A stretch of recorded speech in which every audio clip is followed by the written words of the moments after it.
Nanawagan ang Taiwan sa mga kalapit na bansa sa rehiyon at sa international community na magkaisa laban sa tinawag nitong authoritarian expansionism ng China.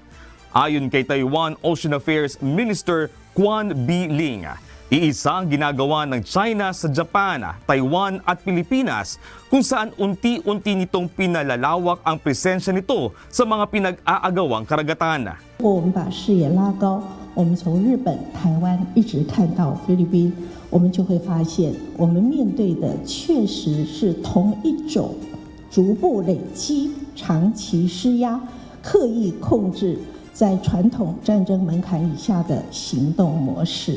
Ipinaliwanag ni Quan na hindi bigla ang sinasakop ng China ang mga pinag-aawayang lugar. Sa halip ay dahan-dahan itong nagdaragdag ng Coast Guard operations, military exercises at iba pang hakbang hanggang maging bagong normal na ang sitwasyon.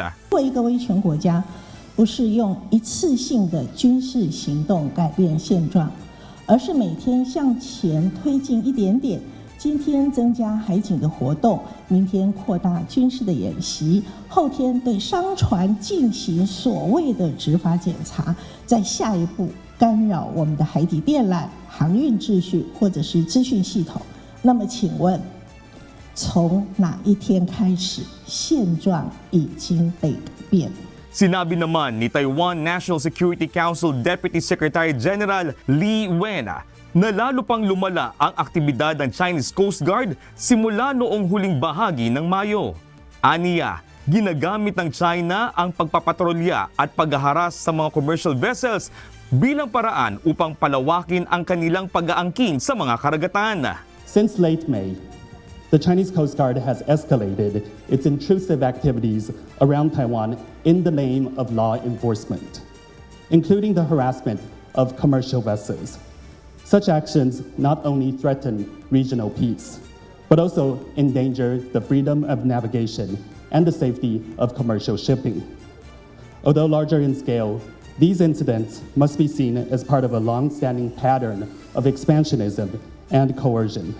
Ito ay kasunod ng standoff ng mga barko ng Japan at China malapit sa pinag-aawayang Senkaku o Diaoyu Islands.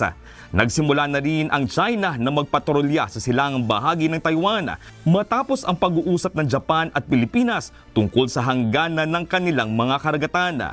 Iginit naman ng Taiwan na hindi nito hahayaang maging permanente ang mga pagpapatrolya ng China sa mga karagatang nasa loob ng exclusive economic zone nito.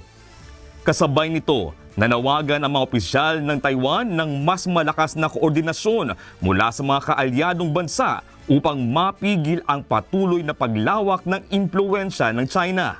If the world fails to voice our concerns or take action, this expansionism will only continue. To counter today's threats, Taiwan is increasing investments in military defense, maritime law enforcement, and societal resilience. Wala pang sagot ang China sa pahayag ng Taiwan. Jack De Ocampo, humahataw sa balita ngayon.